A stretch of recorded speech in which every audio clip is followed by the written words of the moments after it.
Selamat siang Pak Arif. Ini seperti janji kita tadi, hari ini jam 3.40 kami menyampaikan review tentang pengambilan keputusan mulai penerimaan kita melihat itu bagaimana dalam identifikasi kita sudah bisa merupakan bagaimana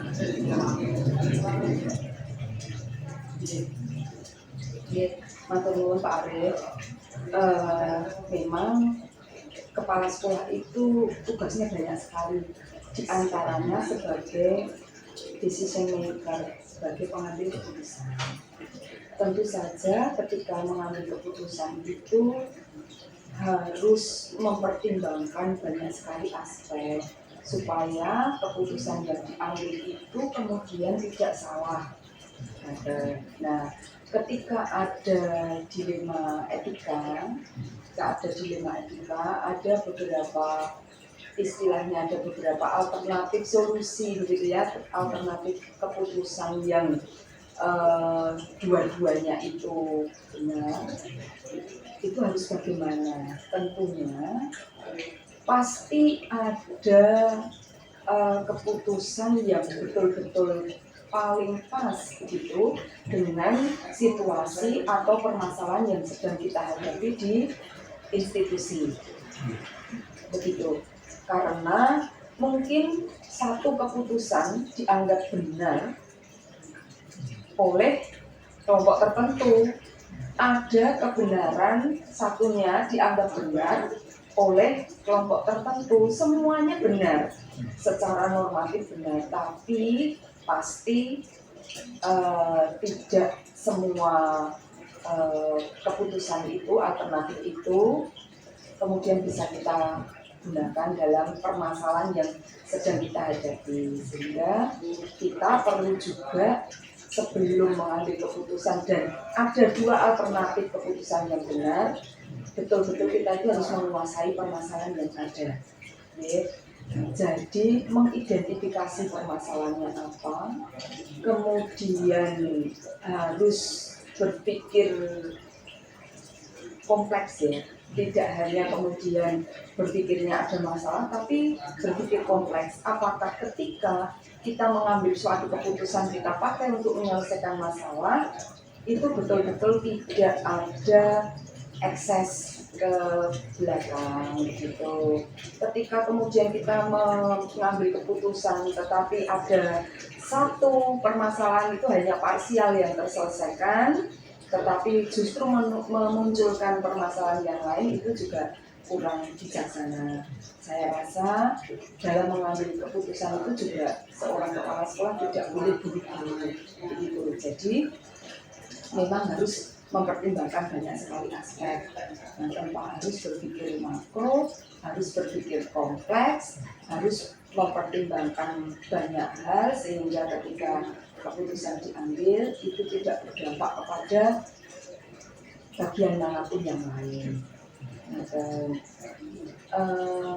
Dan ketika mengambil keputusan itu diharapkan betul-betul kepala sekolah itu menghilangkan subjektivitas, kemudian pendapat pribadi, kemudian ego personal atau ego kelompok, seperti itu. Jadi permasalahan yang muncul dan keputusan yang diambil itu betul-betul sesuai dengan kebutuhan banyak pihak. Jadi menenteramkan, kemudian membuat nyaman istilahnya, dan betul-betul menjadi solusi yang pas.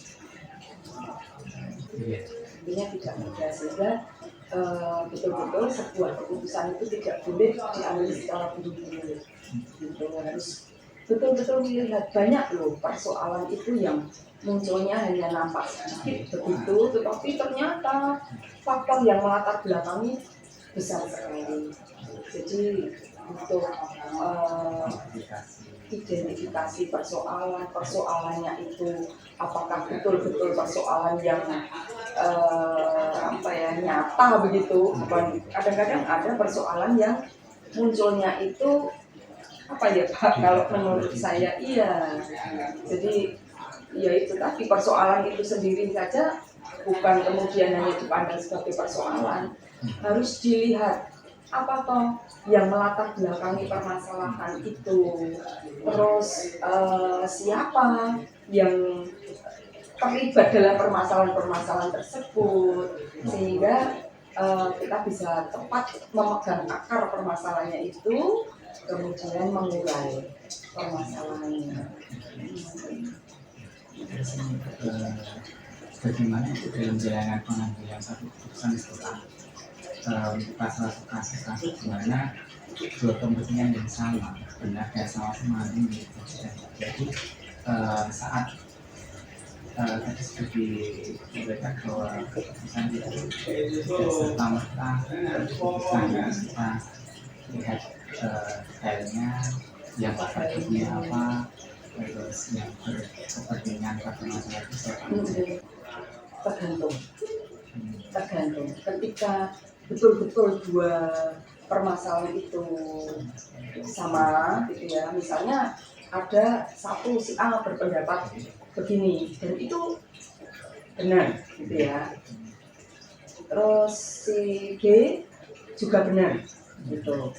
Jadi kita akan komunikasi dengan guru tersebut, kepala sekolah akan berkomunikasi, kemudian mencari solusi bersama gitu, sehingga ada kepentingan. Tugas utamanya itu mengajar, memberikan layanan pendidikan kepada masyarakat, dalam hal ini siswa.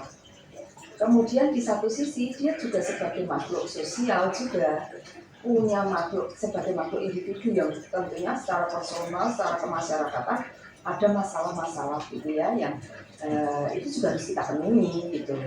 Nah, kita duduk bersama bagaimana agar layanan pendidikan itu bisa tetap terlayani. Di satu sisi dia sebagai makhluk sosial, makhluk individual, ada persoalan personal, ada kebutuhan yang lain yang tidak bisa ditinggalkan, harus dipenuhi, semuanya bisa berjalan baik. Kuncinya selalu saya sampaikan, makanya ketika di sekolah juga Bapak Ibu ada persoalan, ayo kita datang, kita diskusi, datang ke ruangan, kita komunikasi.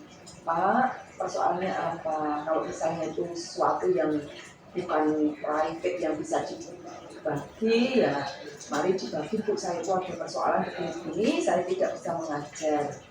Nah, kita cari apakah itu harus dilakukan pada saat itu juga sehingga harus meninggalkan jam mengajar, ataukah bisa ditunda, ataukah layanan pembelajarannya, karena saya sebagai pimpinan di lembaga itu semuanya harus tetap berjalan dengan baik.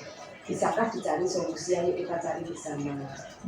Mungkin ada guru yang menggantikan, mungkin diberikan tugas yang terukur dan terstruktur, mungkin tetap ada pembelajaran mandiri. Dan terima kasihnya untuk saat ini ketika ada guru yang tidak bisa datang, itu banyak sekali metode-metode pembelajaran mandiri yang bisa diambil, yang tetap bisa menggantikan pembelajaran itu secara optimal gitu ya, dengan tugas-tugas yang variatif, dengan model daring misalnya, seperti itu. Jadi kuncinya dari semua itu, kalau ada masalahnya seperti itu, mudah sih sebetulnya, komunikasi gitu. Jadi di satu sisi tugas pokok tetap bisa dilaksanakan dengan pencarian solusi yang pas, keputusan pas. Tugas kita tidak bisa memungkiri Pak, kita itu banyak tugas selain menjadi abdi negara, tugas di guru dalam hal ini ya. Jadi guru itu kita juga makhluk yang harus, itu juga harus kita tingkatkan juga kompetensi sosial kita kan, kompetensi sosial ditingkatkan, personal pun harus ditingkatkan. Kadang-kadang ada tugas-tugas secara personal, keluarga dan juga masyarakat yang tidak bisa kita tinggalkan.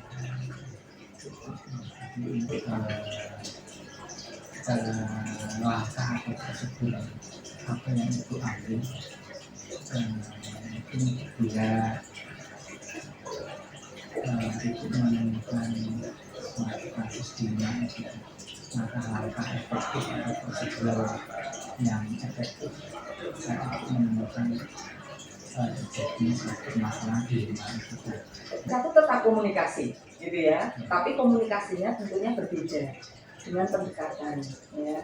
Dengan pendekatan kita sampaikan bahwa saat ini itu apa ya, sudah berbeda lah dengan zaman dulu. Saat ini kita itu ketika kita melakukan hal-hal yang tidak sesuai dengan regulasi, itu kan tetap berdampak. Di era digital sekarang ini apa-apa bisa kemudian menjadi sangat viral dan sebagainya. Tentunya kita pendekatannya dengan komunikasi yang berbeda, dengan pendekatan yang baik. Kita sampaikan bahwa sekolah sekarang sedang mengupayakan menjadi sekolah yang berbudaya. Tentunya berbudaya itu bukan semata-mata budaya seni dan sebagainya, tapi lebih pada sekolah yang semua warga sekolahnya itu civilized, berbudaya dalam hal ini beradab, gitu ya.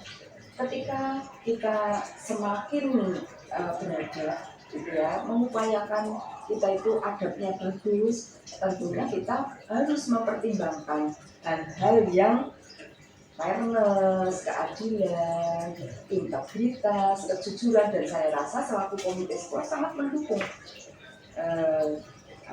bahwa sekolah itu harus maju, tidak seperti zaman dulu sopo sing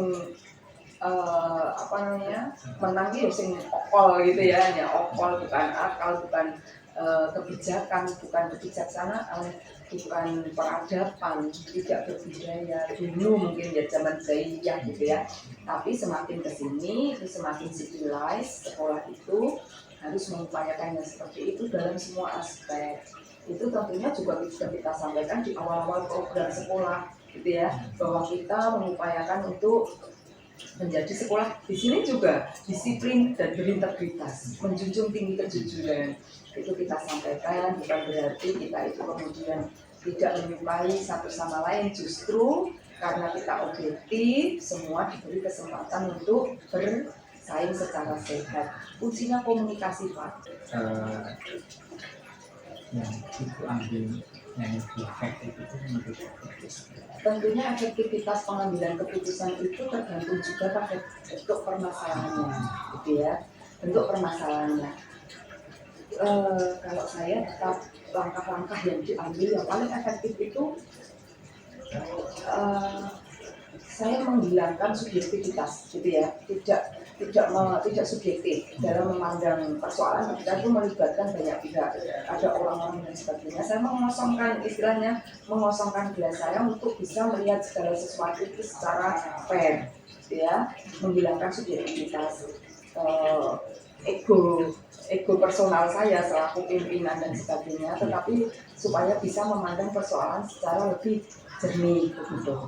Yang kedua tentunya mengidentifikasi masalah dengan banyak aspeknya, banyak apa yang melatar belakangi. Kalau itu masalahnya semakin besar, semakin kompleks, tentunya banyak aspek yang harus dipertimbangkan dalam pengambilan keputusan. Kemudian kalau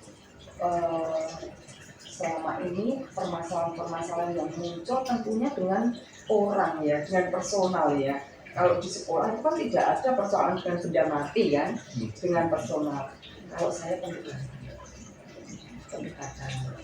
pendekatan kemudian didukung dengan komunikasi yang gitu, dari hati ke hati seperti itu. Dan ketika pendekatan seperti itu, tekniknya banyak sekali gitu kan ya, diantaranya coaching itu juga gitu ya. Dan tentunya untuk melakukan pendekatan pun itu ada pertimbangan-pertimbangan khusus, melihat waktunya, gitu kan. melihat situasi, dilihat dulu apakah orang yang mau kita ajak komunikasi itu sedang dalam kondisi yang enak untuk diajak bicara. Begitu, makanya saya tadi ketika mengambil keputusan tidak bisa serta merta, begitu ya. Kita lihat waktunya, kita lihat kondisinya, gitu ya. Dan kita bisa mengambil itu modusnya itu untuk mengambil modus itu cara ya. Terus kemudian lokusnya, ya lokus itu lokasi.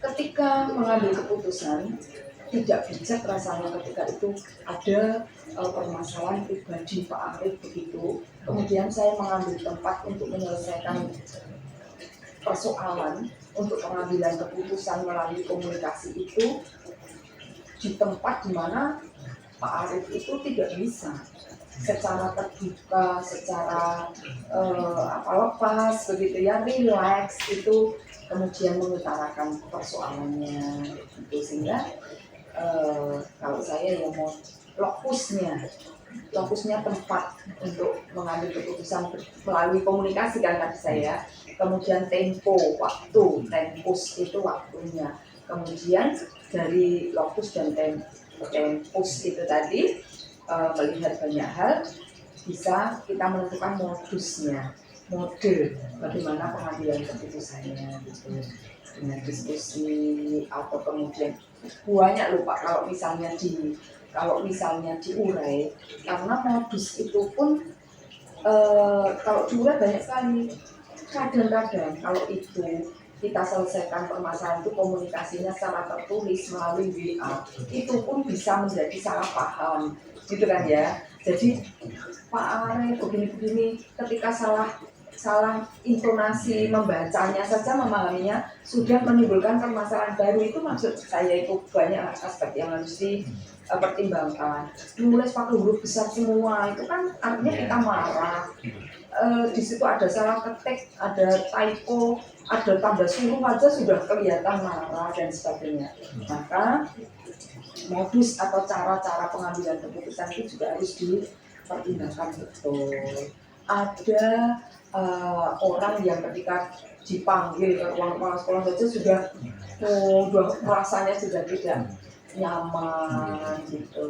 Mungkin bisa sambil ngopi di kita punya kantin ya, misalnya di situ, atau bagaimana caranya harus punya kebijaksanaan yang lebih untuk melihat tadi waktu, kemudian lokasi, kondisinya untuk kemudian mengambil modus pengambilan keputusan. Tentunya setelah mengantongi permasalahannya itu setelah kita identifikasi, kita kan punya bayangan ya paling tidak, oh permasalahannya seperti ini, oh Pak Arif itu begini, sehingga solusinya bisa pas. Syukur-syukur orang yang bermasalah itu bisa menemukan solusinya sendiri hanya dengan komunikasi, dengan cara kita memancing, dengan pertanyaan, teknik coaching gitu ya. Selanjutnya selama ini dalam ibu menangani beberapa kasus di rumah itu sebenarnya tantangan yang paling itu adalah ini tantangan saya saat memutuskan suatu permasalahan. Ego sektoral saya. Jadi ego saya ketika menganggap ketika saya tidak berempati gitu ya, tidak memasukkan diri saya kepada orang yang berpersoalan, itu yang kadang sulit kita kendalikan ya. Ini personal judgment, jadi menjudge orang tapi dari kacamata saya sendiri gitu ya. Ketika saya tidak mampu memposisikan diri sebagai orang yang sedang bermasalah gitu, karena ada orang nangis gitu, saya bilang apa sih nangis gitu, nggak usah nangis dan sebagainya, misalnya seperti itu. Tetapi saya sendiri tidak tidak mempertimbangkan bahwa kadang-kadang orang itu tidak seperti saya ketika menghadapi masalah kok. Oh iya, ya saya gue masalah ini loh kayak ditulis kok gimana terus kan tidak semua seperti itu. Karena saya harus punya empati yang lebih, kemudian menghilangkan ego saya, ego personal, subjektivitas tadi, kemudian saya tidak boleh personal judgment, oh lu pokoknya menunggu kayak misalnya dan sebagainya. Kayak gitu, itu Pak yang paling susah itu menekan ego saya itu subjektivitas itu. Kita coba kalau misalnya besar kecil permasalahan itu kan tergantung yang menghadapi ya, tidak ada persoalan. Mau keputusan itu kan munculnya kan ada persoalan kan, ada persoalan gitu. Tidak kemudian semua orang itu kita anggap masalah itu kecil, belum tentu itu kecil bagi orang lain gitu ya. Tetapi kita bisa proporsional ketika kita bisa menempatkan diri di posisi orang yang sedang bermasalah, jadi merasakan persoalannya itu secara itu tadi, ketika kompleksitasnya seperti apa, kemudian aspek-aspek yang terlibat di dalam persoalan itu apa saja kira-kira dan sebagainya. Termasuk tadi saya matur lokasinya, waktunya, kondisinya, itu kan kondisi orang juga, gitu ya. Orang kan masing-masing punya kepribadian, personality yang berbeda-beda. Ini jika itu memiliki sebuah tata kelola atau jadwal tertentu dari sebuah penyelesaian kasus kriminal kita. Misalnya ada menemukan suatu hari ini misalnya menemukan kasus kriminal itu. Nah, itu apakah ada tata kelola atau penjadwalan khusus atau memang begitu kita menemukan serta merta itu langsung menyelesaikannya atau memang wait and see? Tergantung urgensi persoalannya. Ketika di situ ada misalnya ada persoalan yang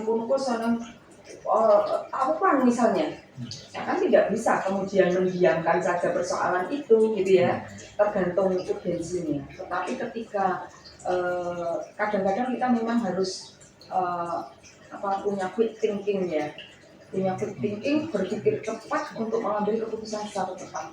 Jadi menurut saya memang keputusan tidak bisa diambil serta-merta untuk hal-hal yang memang perlu pertimbangan, perlu kebijaksanaan. Itu harus mengidentifikasi permasalahan. Tetapi ketika ada persoalan harus mengambil keputusan secara cepat, itu ya kita jangan kemudian tunggu waktu dulu, saya tak bermeditasi kan, tidak mengidentifikasi masalahnya apa. Seorang kepala sekolah juga harus mampu berpikir secara cepat untuk mengambil keputusan. Tentunya tidak sembarangan juga ya. Maka butuh jam terbang juga sih Pak ya.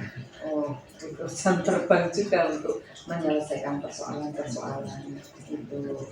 Pada saatnya nanti penjenengan juga mungkin akan menduduki posisi sebagai kepala sekolah, itu butuh jam terbang dan pengalaman yang banyak. Itulah makanya saya sampaikan kepada teman-teman juga untuk sekarang mulai meningkatkan kemampuan berrelasi dengan banyak pihak, ya. Dan dari situ ketika kita belajar untuk semakin keluar gitu ya, bersosialisasi, berrelasi, meningkatkan kemampuan komunikasi, meningkatkan kemampuan berkolaborasi, kemudian memahami orang lain gitu ya, saling memahami, menghormati, menerima.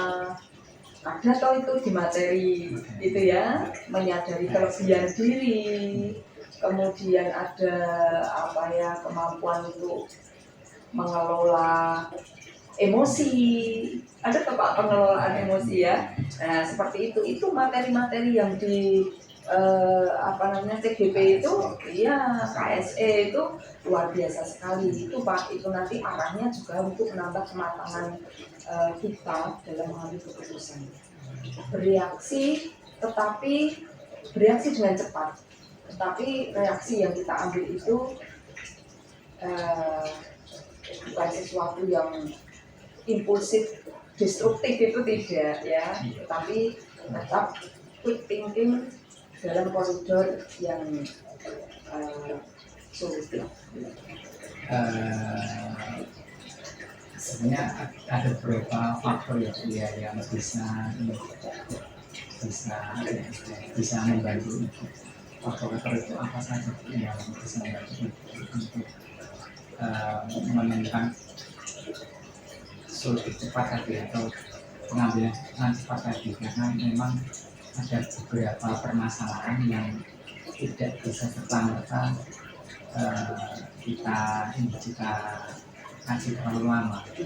Mas, ada cepat kita melakukan faktor apa yang bisa mendukung itu sehingga bisa melakukan keputusan cepat yang tidak gusar-gusu, yang solutif dan pas untuk suatu persoalan.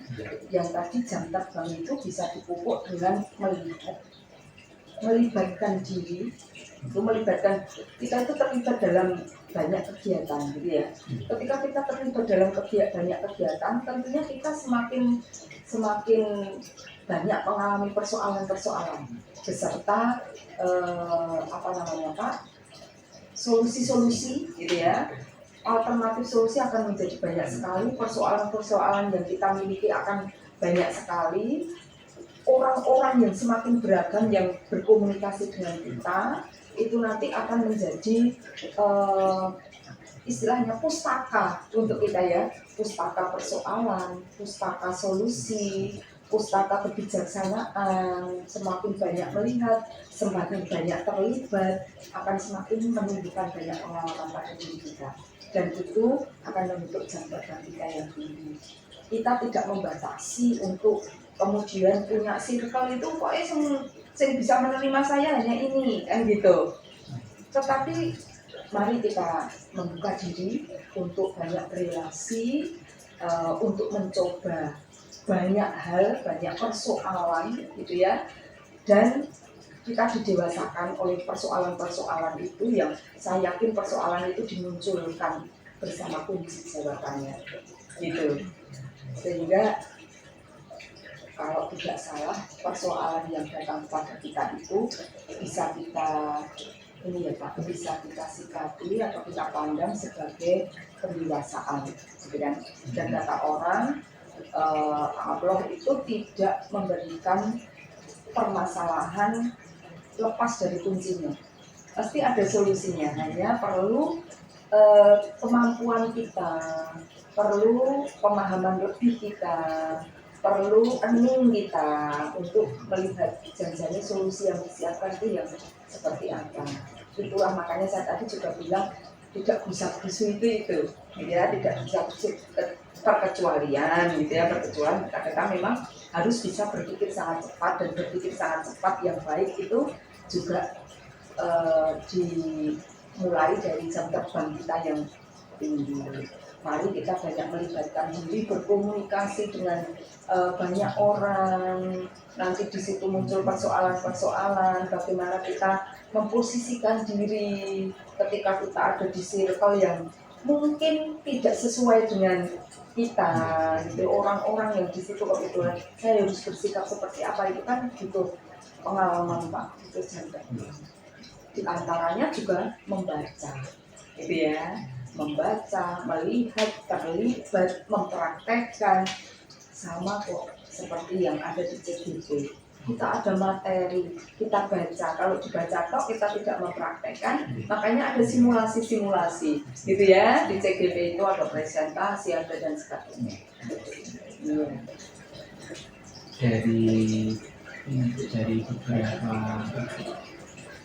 memutuskan sesuatu dari beberapa kasus itu sebenarnya ini sharing ke saya Mm-mm. pembelajaran apa yang bisa dipetik dari setelah itu menyelesaikan 2 kasus dilema etika itu, dan itu bisa menentukan suatu keputusan yang memang muaranya tidak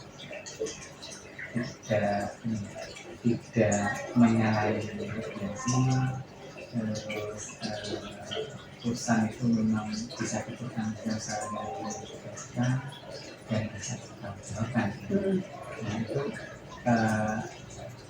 pembelajaran apa aja itu dari penyelesaian kasus dilema. Tentunya banyak sekali ya Pak. Saya dari persoalan manapun, baik itu yang saya hadapi sendiri atau persoalan orang lain gitu ya, itu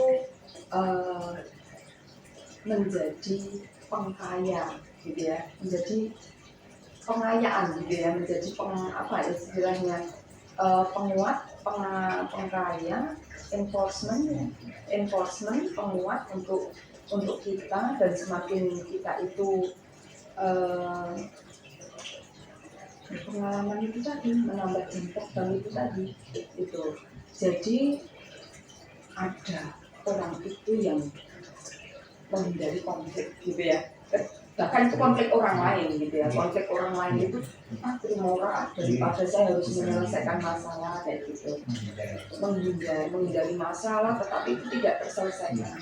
Kenapa tidak mencoba gitu ya, kenapa tidak mencoba dengan kemampuan kita, apalagi untuk CGP gitu ya. CGP saya juga Pak kemarin kan ikut kepala sekolah penggerak gitu ya, ada kepala sekolah penggerak, materinya mungkin sama juga itu. Banyak sih Pak, kalau saya merasa itu semakin memperkaya. Jadi tadi itu ketika saya bisa menyelesaikan masalah, mengambil keputusan dengan pas sesuai regulasi, itu saya punya pustaka persoalan, solusi, semakin mendewasakan, semakin membuat bijaksana, dan seperti itu. Jadi banyak ini ya, pembelajaran yang bisa didapat itu akan kita semakin bijaksana dalam Iya. Iya, bahkan saya kemarin bilang sama teman-teman ada sesuatu, ini salah Bu, ini salah Bu. Saya bilang, nggak masalah, karena orang belajar dari mana saja, termasuk dari kesalahan. People learn from mistakes ya. Orang belajar dari kesalahan. Ketika tidak ada kesalahan, tidak ada kekurangan, kita tidak tahu benarnya seperti apa. Maka kita tidak pernah memandang itu salah, kemudian harus dihukum dan sebagainya. Oke lah, itu salah, tetapi kita tahu dan benar seperti apa itu. Kita tidak usah fokus pada kesalahannya itu, tetapi kemudian bagaimana kita mengambil keputusan gitu ya, bahwa yang salah itu tidak terulang lagi, kemudian ada yang benar seperti apa. Itu sudah saya perhatikan. Ingatan Ibu, materialnya dan pulangnya.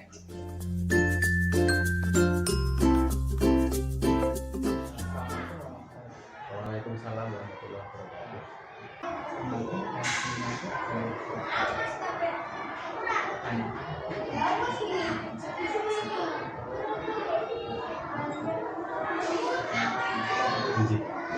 Ada di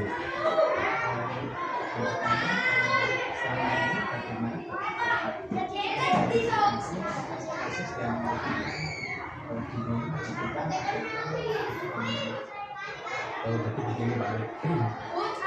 Kami di sekolah itu kan multi, banyak teman, banyak karakter.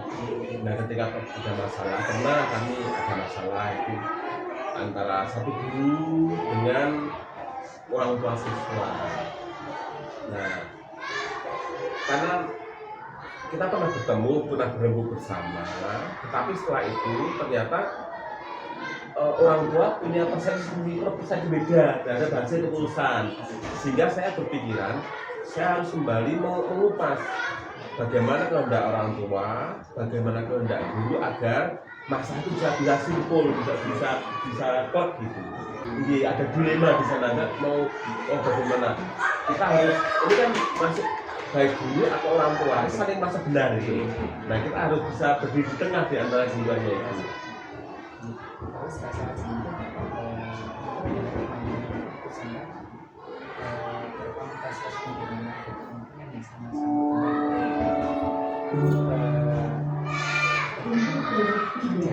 teman-teman yang sama-sama Dan saya tuh nanti kemudian saya akan memanggil orang tua itu. Kemudian saya akui ke sekolah. Kami biarkan beliau itu berbicara apa yang dia rasakan, apa yang dia inginkan terhadap sekolah, terhadap orang tua guru itu. Dia berbicara bebas, saya matur jangan pernah ditutup-tutupi. Kalau dia matur, dia menunjukkan apapun yang dia rasakan. Nah setelah itu kita akan mundur, karena kita baru cari data dulu. Kemudian lain waktu kami ketemu dengan ibu guru itu, ibu itu biar mendikong banyak hal, pokoknya apa yang dirasakan dia dikasih. Nah, setelah itu saya tidak komentar, saya menggali saja. Setelah menggali, waktu ibu itu suruh kembali ke kelas. Nah saya kemudian saya mengolah data itu. Ternyata ada persepsi yang berbeda. Sebenarnya mereka itu sebenarnya tidak ada konflik, tapi hanya persepsi yang berbeda. Hanya ada kadang merasa tersinggung karena sering dicat dan sebagainya itu. Jadi ada perbedaan persepsi itu. Nah, setelah saya bisa meramu, oh masalahnya di ini. Kemudian beliau bila ada waktu, kami undang bersama. Nah, kami undang bersama itu saya paparkan menurut data dari orang tua, datanya seperti ini. Menurut ibu ini. Nah, kayaknya ada seperti ini masalahnya. Ternyata ibu itu inginnya begini. Ibu guru terlalu sering mendikte orang tua. Orang tua tidak memahami ibu guru bahwa ibu guru itu juga punya pekerjaan, punya hal lain yang belum dibahas selain masalah ini. Jadi saya prinsipnya bagaimana dua belah baik itu diberikan oleh jujur, mengungkapkan apa yang jadi masalahnya. Kemudian kita pasti kita punya solusi ya, punya apa yang menjadi bahan untuk menyelesaikan. Dari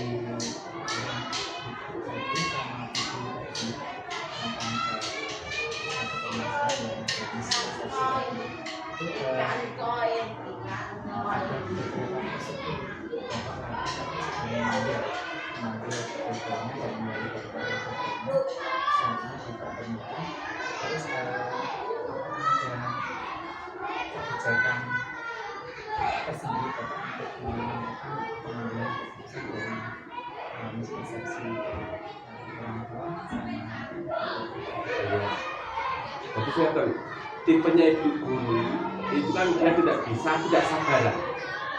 Jadi misalnya berkait dengan ada sumbangan untuk kegiatan gitu, dia tidak sabaran tuh, bu gimana itu tidak sabaran. Sementara ibu itu ketika di WA terkait dengan keuangan kan jadi masalah. Nah saya kemudian matur, bu tolong masalah bab yang sensitif jangan serta-merta sering dikabarkan. Apalagi hari Senin berkabar, Rabu berkabar lagi. Tolong berkabar itu di saat tenggat waktu batas akhir gitu. Itu bukan kok tiba-tiba terus karena komunikasi yang itu ujungnya itu penagihan itu bagi beliau itu menjadi menyakitkan. Nah, dia melawan gitu. Karena orang tua paham, saya tuh paham Pak, tapi saya kan paham nantinya itu waktunya ini. Waktu tanggal 30, ngapain tanggal 25 udah di oya-oya itu.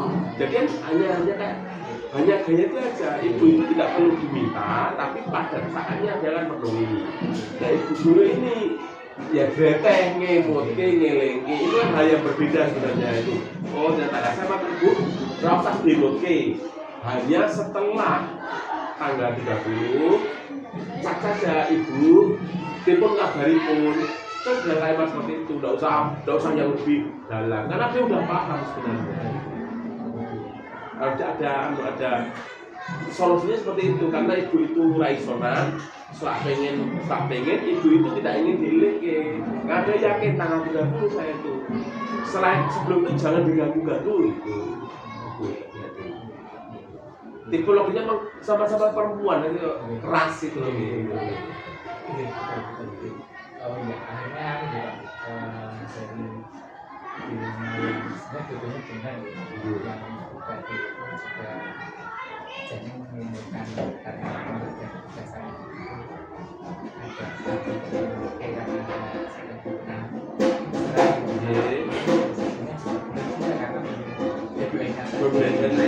mereka tersinggung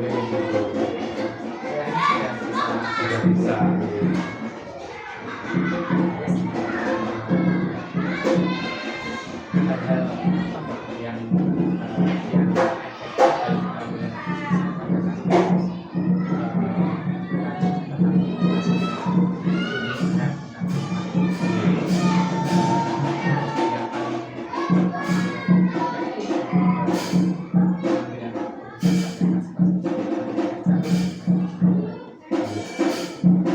dengan bahaya seperti ini. Ada dilema, ada etika itu hal prinsip yang pertama saya harus berdiri di tengah. Siapapun teman, entah itu guru dengan guru, guru dengan siswa, siswa dengan siswa, apalagi guru dengan murid, wali murid, saya harus tengah, tidak boleh memihak satu guru. Yang kedua, saya harus mendapat informasi yang selengkap mungkin. Makanya saya matur, Bu, jangan ngerti apapun yang dia rasakan, pahit, elek, pokoknya jangan dia atur kepada saya, biar saya tahu betul bagaimana perasaan jenengan. Dengan ibu saya matur, ibu ngerti apa yang dia rasakan, jangan ada ditutupi gitu. Sehingga saya akan akhirnya kita bisa melihat. Ketika menutup itu kita melihat. Jadi saya adil, saya mencoba berpikir jernih, dan nanti pada saatnya ketika itu kita dengan pikiran jernih dan adil, kita bisa menentukan bagaimana masalah yang diputuskan.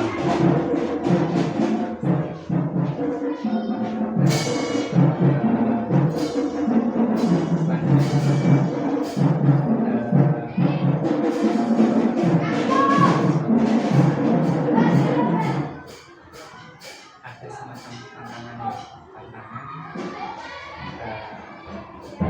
misalnya tantangan itu Bapak sudah benar mengambil keputusan di tengah-tengah, tapi ada kalanya Bapak dari dua opsi pilihan tadi harus menjalankan salah satu dari kasus itu.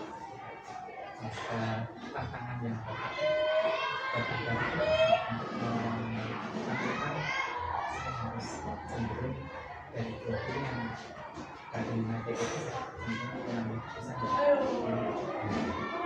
Tantangan terbesar bagi kami itu menurunkan ego dari teman yang sedang berkonflik. Karena teman yang sedang berkonflik itu, ketika yang satu puas, yang satu merasa sakit hati. Yang sini puas, sini merasa sakit hati. Karena ketika ada orang yang berkonflik, tidak mungkin kita bisa memuaskan keduanya. Nah, tantangannya itu saya bagaimana menurunkan ego dari teman, ego bahwa dia merasa paling benar, bahwa dia tidak salah itu harus kita turunkan. Tantangannya paling berat itu, bagaimana menurunkan buk ngalah, buk sabar itu tantangan yang paling berat itu, menurunkan ego dari teman yang tidak konflik itu. Nah, ketika ada pihak orang tua ego, ibu masih kencang, kan saya ambil kata kunci guru untuk mengajar, kata kunci orang tua itu kita ini kan untuk membina siswa. Nah, saya akhirnya kembali ke anak. Kan ibu pengen anak terdiri dengan baik, ibu juga. Mari kita fokus pada pendidikan anak, pada perkembangan anak. Adapun masalah itu kan riak kecil, jangan sampai mengganggu tugas pokok kita. Nah, agar saya kembalikan itu, kan ibu itu, oh iya tugasmu bimbing ibu anak putranya ibu itu juga ingat, oh iya sebeda apapun pendapat, toh anak saya itu yang ngajar ibu guru. Jadi saya kembalikan ke kita bahwa kita dalam mendidik siswa, orang tua juga mendidik anaknya. Nah, ini menjadi senjata yang cukup pamungkas. Oh iya, karena kita hanya kembali yang semau mereka hanya masalah ego, mau gelek nesu, DM ini, lah mau ngelek. Nah, kita kembalikan, ini kan riak dari kita mendidik siswa. ayo kembali kepada tugas pokok kita, kepada tujuan kita semula. Bagaimana si anak itu Raju ini bisa menjadi anak yang terampil, yang cerdas, yang cakap, terlepas dari masa-masa yang ini masa kecil banget ini. Ini masa kecil banget dibanding mendidik si anak itu. Menyelesaikan kita atau memiliki sebuah schedule jadwal kayak bentuk dan proses seperti Nek sini kan sudah menjadi sekolah layanan ramah anak. Di sini sudah sebagai sekolah ramah anak. Oleh kementerian juga sebagai unit penanganan kasus. Kemudian kita sudah, jadi ini sudah lembaga penanganan kasus ramah anak. Jadi saya tidak menjadwalkan secara khusus tentang saat-saat penanganan masalah. Karena kalau masalah itu siswa dijelaskan oleh teman-teman, kita punya tim penanganan kasus di sekolah kita. Tapi kalau ini sudah mengimbas ke orang tua, ke guru, yaitu saya. Dan saya sudah bantu teman-teman, jika ada masalah jangan ditunda, segera diselesaikan. Jadi kalau memang dari hari Senin sudah ada masalah, ya Selasa harus diselesaikan. Jangan sampai tertunda. Karena kalau tertunda, nanti kayak bola salju, semakin besar, nanti yang terlibat semakin banyak. Karena saya ingin meminimalisir. Bisa ada kasus antara Bu Indra dengan Bu Pipit. Jangan sampai Bu lainnya tahu. Ketika tahu, kan muncul blok. Itu berbahaya. Mereka rukun, antara mereka tidak rukun lagi. Jadi saya tidak menjadwalkan karena kita sudah dengan sekolah ramah, dengan sekolah layanan permasalahan itu kudunya tidak ada masalah. Kalian pasti ada masalah, yaitu segera setelah ada masalah harus diselesaikan. Senin, Selasa diselesaikan, masalah hari Selasa, Rabu diselesaikan. Terlalu bawa masalah.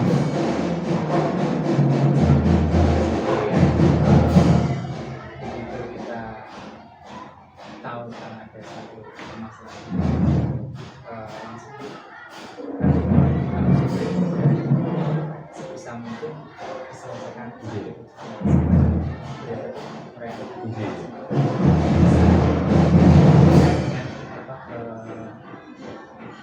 misalnya ada beberapa kasus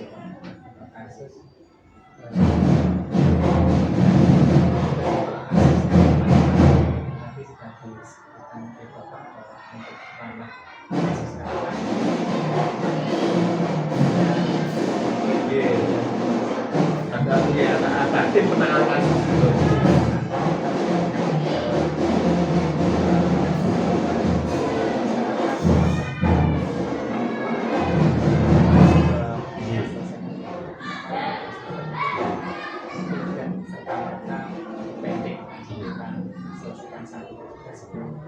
Meluas dan akhirnya kalau meluas gitu mungkin masalah juga semakin kompleks lagi. Terus ini dapat ada beberapa faktor Pak yang selama ini mempermudah atau membantu Bapak dalam pengambilan keputusan dalam kasus ini. Faktor-faktor itu mungkin bisa mempermudah dalam Bapak mengambil suatu keputusan di suatu. Nek di sekolah ini saya akan kembali kepada Pak Arif. Saya itu kalau ke dalam itu bagaimana membesarkan hati teman-teman bahwa kita ada di sekolah yang sangat strategis, sekolah yang paling tua sebelum itu 1915. Belum ada lembaga pendidikan apapun sebelum sekolah layak Wonosari. Kan sekolah pertama itu ada di pusat kota. Jumlah rombongan itu paling banyak untuk sekolah negeri. Nah, keuntungan strategis ini kan kita mau teman-teman, penjenengan harus bangga dan bertanggung jawab menjadi pendidik di sekolah Wonosari 1. Nah, itu kan masuk ke mereka. Nah, ketika sudah masuk mereka itu, makanya mereka akan merasa lebih bertanggung jawab. Masuk hanya masalah sekecil ini akan mematahkan semangat penjenengan dalam mengajar karena berbeda pendapat dengan Pak B misalnya. Tidak boleh. Kembali bahwa jenengan adalah pendidik di SD Wonosari 1, sekolah paling tua, sekolah paling lama di Wonosari. Ini menjadi salah satu sekolah terbaik di Gunung Kidul. Saya naik ke dalam internet saya seperti itu. meskipun nek kedaluan luar saya tidak pernah ngatur seperti itu, tapi di dalam internal untuk membesarkan hati mereka, untuk saya merogoh hati agar mereka mau terbuka ya seperti itu. Faktor bahwa bapak ibu itu menjadi keluarga di sini. Kita adalah keluarga, bukan orang lain. Waktu kita itu banyak, sehari hampir 8 sampai 10 jam di sekolah ini. Kadang mengalahkan hari efektivitas di rumah itu. Nah makanya jangan sampai ada cengkak, jangan sampai ada dedah, itu ya kesadaran. Faktor yang pertama saya membuka kesadaran teman-teman bahwa bagaimana kita harus berrelasi dengan baik. Faktor utama, sehingga kebanggaan mereka berada di sini memastikan tanggung jawab mereka untuk membangun sesuatu lebih baik. Salah satu poinnya adalah menjaga relasi antar teman yang lebih maksimal, karena kita adalah keluarga besar, bukan orang lain gitu Pak Arif.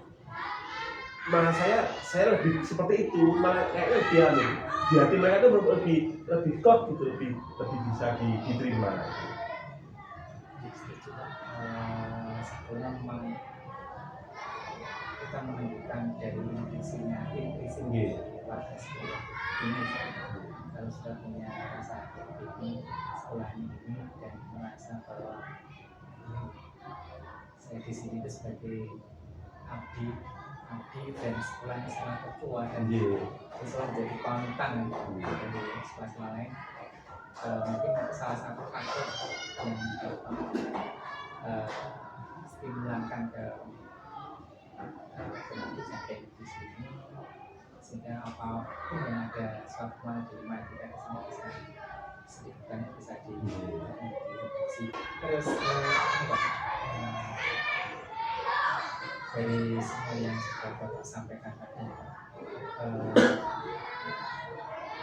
sebenarnya pembelajaran buat kamu juga ya, belajar banyak tentang pengambilan suatu keputusan, baik itu berupa diri kita ataupun berupa moral.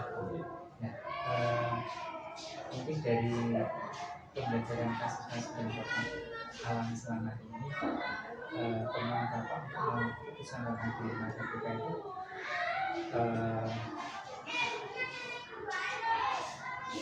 yang bisa Bapak petik dari banyak kasus di masa yang itu apa saja? Yang pertama kan kita bisa membuat keputusan atau bisa memutuskan dari beberapa konflik kalau kita bisa dipercaya. Nah saya merasa kita membangun kepercayaan bahwa saya itu orang yang bisa merangkul semuanya. Kebanyakan konflik di tempat kerja kita spesialnya biasanya masalah banyak yang itu dekat dengan keuangan. Banyak itu, karena itu keuangan mungkin kekurangan dia itu lah. Dan itu berarti pastikan, saya sendiri pastikan bahwa kita itu bersih dari itu. Kuncinya ada saya, kepala sekolah jangan sekali-kali satu pegang uang, jangan sekali-kali berbelanja, jangan sekali-kali meminta sesuatu yang itu di luar pagu anggaran.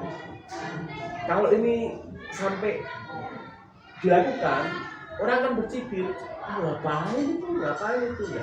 Nah kita harus jaga itu, kita jaga betul, kita menjadi orang yang bisa dipercaya untuk mengadili atau untuk memutuskan sesuatu. Nah kita jaga itu. Saya masih ingat betul waktu itu Pak Sugianto yang sekarang ketua administrasi ban PT itu, beliau kasar untuk kalian. Ojo nyetor duit, ojo belanja, itu kan kasar memang tepat karena sudah ada bendara, sudah ada teman-teman lain. Karena ketika masuk baru uang itu pasti ngapain itu menurut saya itu, karena tugas saya buat itu. Nah ketika saya sudah bisa membuat citra itu, nah itu kan gampang itu kita gampang.